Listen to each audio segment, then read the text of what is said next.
Et décidément, une émission très masculine aujourd'hui, puisqu'on accueille encore un homme pour métier d'art. Goût de luxe Paris, métier d'art, métier de luxe. Alexandre Valentin, bonjour. Bonjour. Quoique j'aurais pu dire un homme et une femme, parce qu'avec vous, dans Osmose Paris, il y a aussi une femme.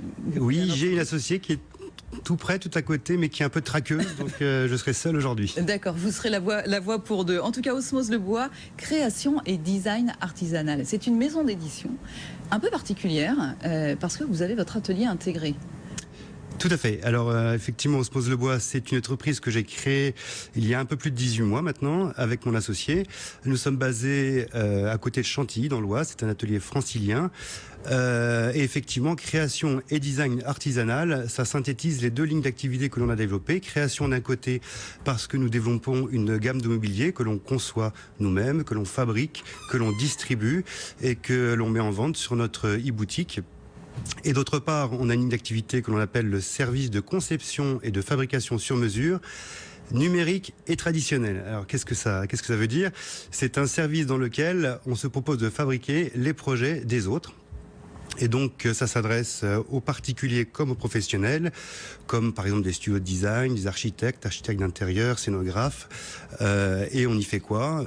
On fabrique du mobilier, donc ça peut être des prototypes pour des designers, des séries de mobilier pour des architectes d'intérieur ou designers également. Ça peut être des décors pour des scénographes, des découpes techniques. De l'agencement? De l'agencement. Voilà, on fabrique et on travaille essentiellement le bois, mais également des matières plastiques comme le plexiglas, l'altuglas et les métaux tendres, laiton, cuivre, voilà, tout ce qui s'usine. Au départ, quand même, c'est le bois. D'ailleurs, vous vous inscrivez et vous dites, vous appelez Osmose Le Bois. Tout à fait, c'est quand même notre cœur de métier, c'est notre matériau de prédilection.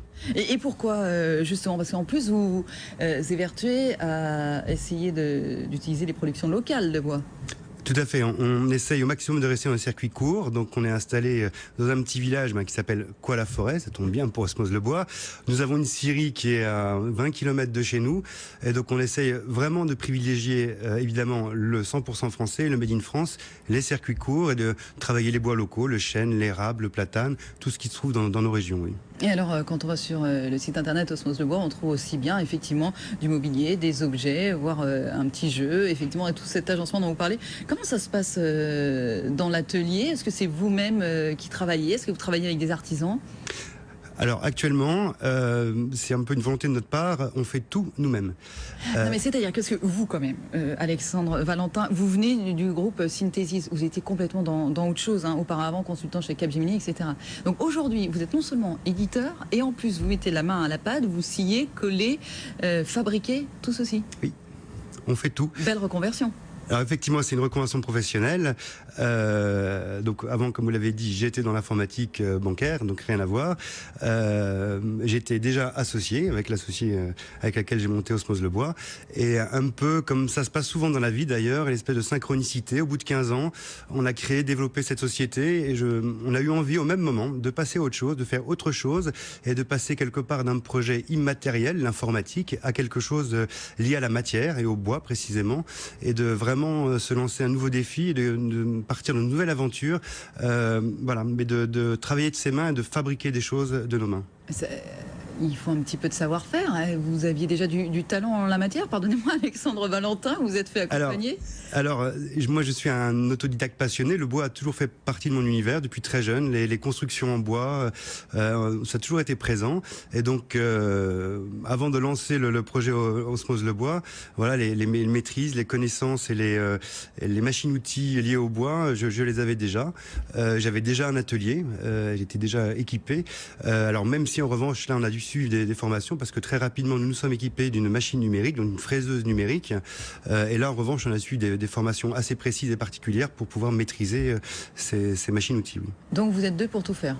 On est deux pour tout faire, et donc effectivement ça fait des belles journées de travail, des semaines qui se poursuivent le week-end, mais voilà, on a la chance, je dirais le luxe de faire un travail passion, donc c'est surtout beaucoup de plaisir. Et si je puis me permettre un petit parallèle avec la mode, vous avez en fait votre collection de prêt-à-porter, et votre sur-mesure. Aujourd'hui, en plus, vous travaillez. Exactement. Alors, ça a été une volonté dès le départ de déjà, pour se faire connaître et pour montrer ce qu'on sait faire, il fallait qu'on ait une gamme de mobilier.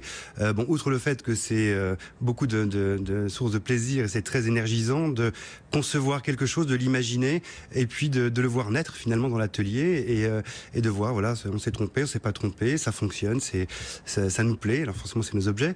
Et que d'un autre côté, de mettre notre savoir-faire, notre service, au service des autres, et notamment pour les professionnels. Ça, c'est un point qu'on avait identifié dès le départ dans le projet, notamment pour les designers, et pour se proposer d'être prototypiste ou atelier de prototypage et de fabrication pour ces gens-là. La lampe Calix, oui. C'est comme ça que vous l'appelez, cette sorte de bulcage. Comment on pourrait la décrire? Elle est étonnante. Alors, le calice, en fait, calix, ça vient de calice en latin, c'est le calice d'une fleur.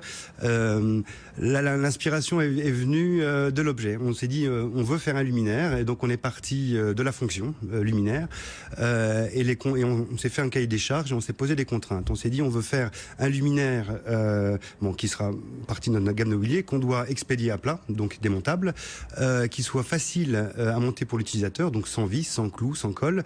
Donc voilà, on a posé toutes les contraintes, et puis on a réfléchi, on a cherché dans les matériaux et on a finalement trouvé cette astuce de montage d'une petite pince en bois qui vient se clipser sur un plateau. Et donc la lampe est montable et démontable à souhait et est livrée à plat.